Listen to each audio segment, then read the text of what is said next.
Hi everyone, this is Roshan, and today in this video we are going to see about capacitors. So you may have a question, what is a capacitor? What is the purpose? What is the function of a capacitor and why I need to study about the capacitor? For all your questions, the answer lies in this video. So please watch till the end and you may get all your answers.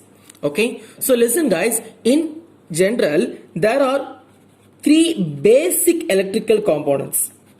Okay, in general there are three basic electrical components for building a circuit. Okay, so what are they? They are resistors, inductor and capacitor. Okay, they are resistor, inductor and capacitor. What are their functions? The resistor is used to reduce the current flow. Okay, the resistor is used to reduce the current flow. Both the inductor and capacitor are used to store their charges. Okay, both the inductor and the capacitor are used to store the charges, but there is some difference. Okay, the inductor stores the charges by means of magnetic field. Okay, the inductor stores the charges by means of magnetic field, while the capacitor stores the charges by means of electrical field. So that is the difference between the inductor and the capacitor, but the working remains same. Okay, so whenever you are asking the difference about the inductor and capacitor, you have to write this difference only. This is the major difference. Okay, so now you get the outline about the working of the capacitor. What is the process and why we have to use the capacitor in electrical circuits. Okay, so listen guys, this is a capacitor. Okay, this is a capacitor. Previously I have said that a capacitor is a charge storage device. Okay, so this is the structure of a capacitor. Listen guys, the capacitor consists of two plates. Okay, two conducting plates or maybe conducting sheet, whatever may be, they get separated by a small distance d. Okay, in general normal capacitors are filled with the dielectric only, either by dielectric or kept vacuum. If it is vacuum means you have to assume air is present inside here. Okay, if it is vacuum means you have to assume air is present inside the capacitors or inside the plate. Okay, some cases dielectric is placed between the conductors. Okay, the major dielectric used here is either mica or paper. Okay, but most of the capacitors may consist of paper only. As you know that paper is also a kind of dielectric. So listen guys, by looking at the diagram you may have a question, how the plates get their charges? Because you see, one plate is positively charged, another plate is negatively charged. How this could happen? Okay, in normal conditions, before connecting to the battery, both the conducting plates are of neutral charge only. Okay, but whenever the capacitor is connected to the battery, there may be a exchange of electrons. Okay, that may be a exchange of electrons. So this may cause one plate to transfer into a negatively charged plate and one plate to transfer into a positively charged plate. Okay, so the battery or the potential difference is responsible for the charges.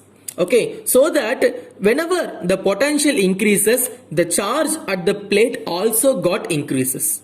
Okay, whenever the potential increases, the charge at the plate also get increases. So this may represent in a mathematical form in which the Q is proportional to V. Okay, Q is directly proportional to V. What is Q? The Q is the magnitude of charge present on the plates and V is the potential difference on the battery.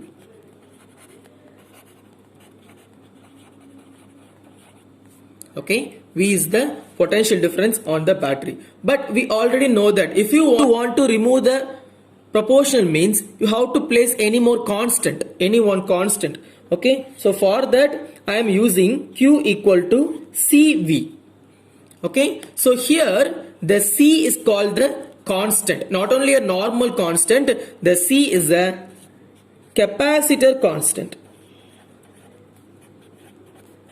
Okay, the C is a capacitor constant. So I want the value for the C only. So I am placing C here and I am taking V over here. So it will changes into Q divided by V.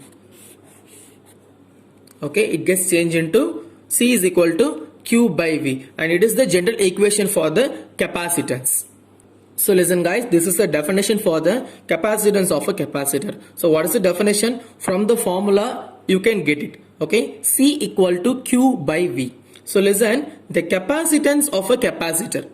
The capacitance of the capacitor is defined as the ratio of the, okay, the divide symbol represents the ratio of the magnitude of the charge. This is a very important word, magnitude of charge. Okay, what is the magnitude of charge? In simple term, it is represented as a Q.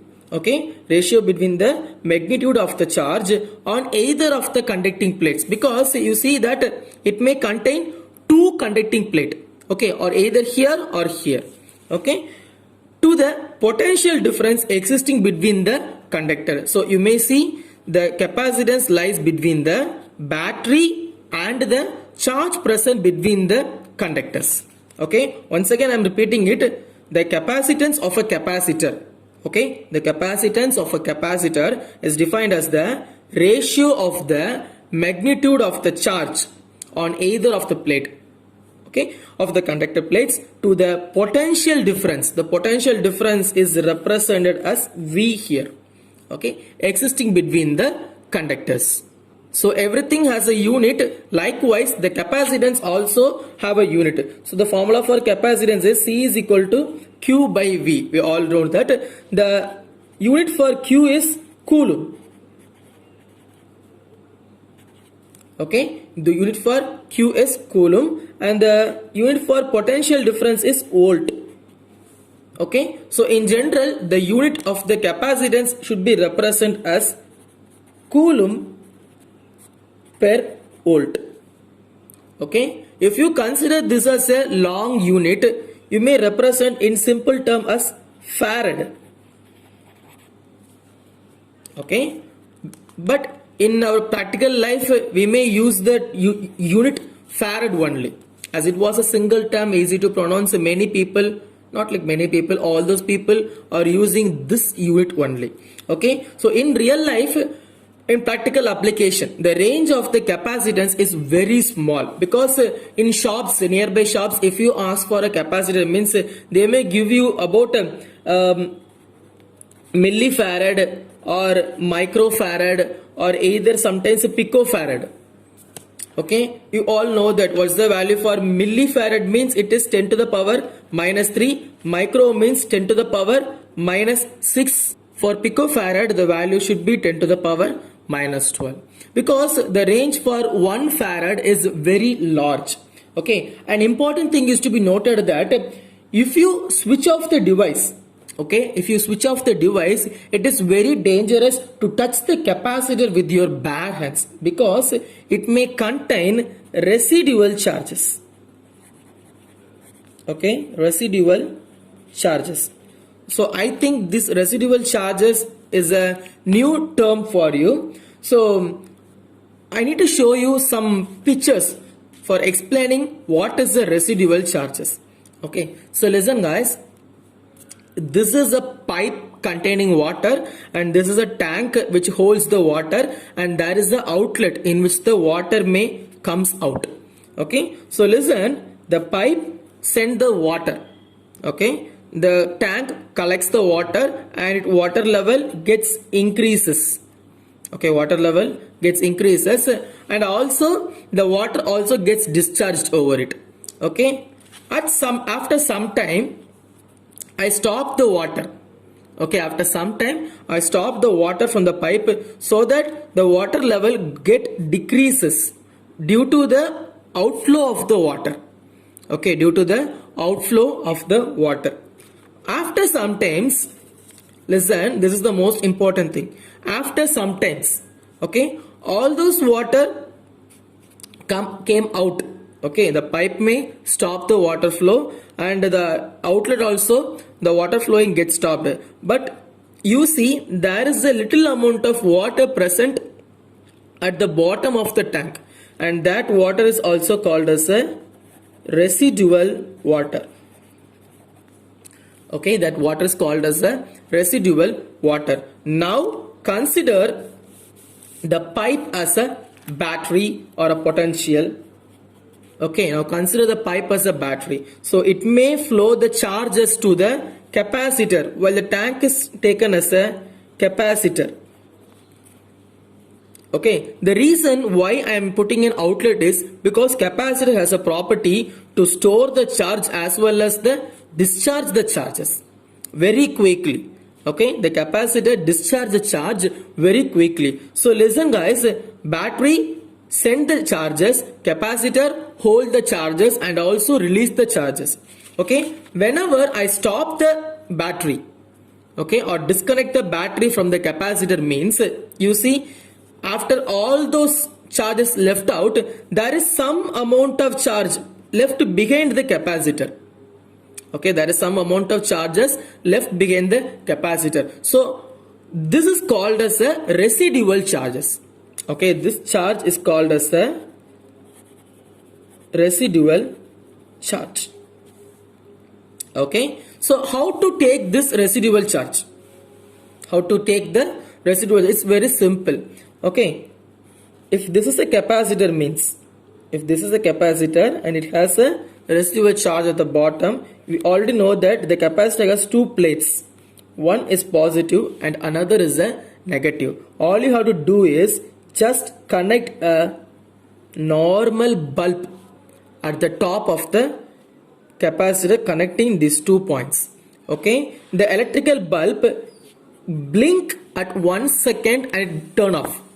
Okay, using the residual charges, the electrical bulb blink for 1 second and get turn off, and now you are safe to use the capacitor with your bare hands because it may use the residual charge, so there is no more charges present on the capacitor.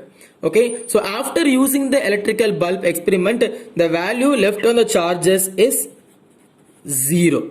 There will be 0 amount of charges left, which means there is no charge left on the capacitor after using the bulb only. Okay, the next what we are going to see is about the types of capacitor. So in general, the type gets classified into 2 types. Okay, what are the types means? The type capacitor based on their shape. Okay, capacitor based on their shape, and the second type is based on the material. Okay, so listen, in general the shape gets divided into 2 types. Okay, one is cylindrical, another thing is disc shaped. Okay, one is cylindrical and the another thing is disc shaped. The disc shaped capacitor also have a nickname called as a paper capacitor. Okay, because it is a very flat in shape, so that if you ask for a shop as a paper capacitor means they give you a disc shaped capacitor. Okay, so listen, in general this is the shape of the capacitor.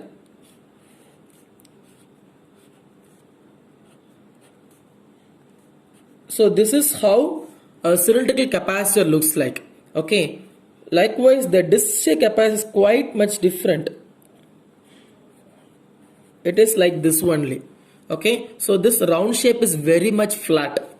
Okay, so listen guys, based on the material, it gets divided into 3 types. What are the types? It is tantalum, ceramic, and the final one is electrolyte. Okay, so these are the most basic types of the capacitor. Okay, so there is also some important applications that we need to know, because studying an electrical component is basically to find out where it gets applied.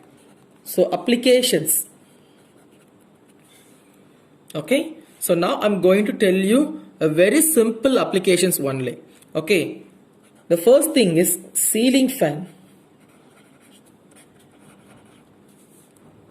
You may wonder how the ceiling fan use the capacitor, because you see a white color substance, a white color cylindrical substance placed on every ceiling fan.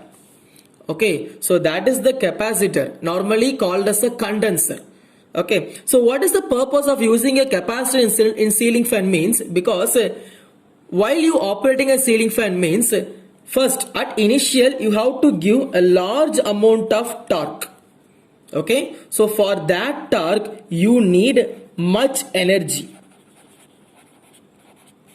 Okay, and that energy is given by this capacitor or condenser.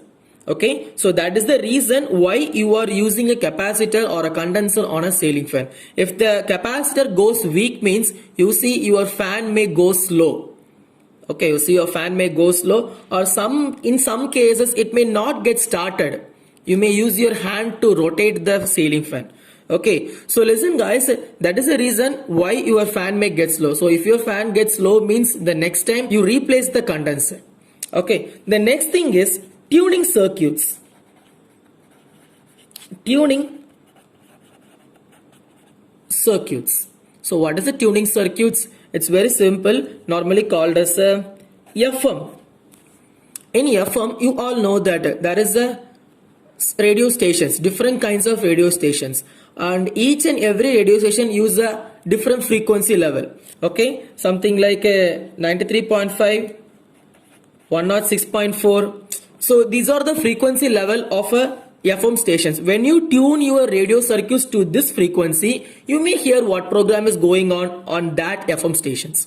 Okay guys, so for tuning the circuits, the capacitor is used, because normally a capacitor is used to tune the frequencies. Okay, the third thing is it is used in the ignition chamber.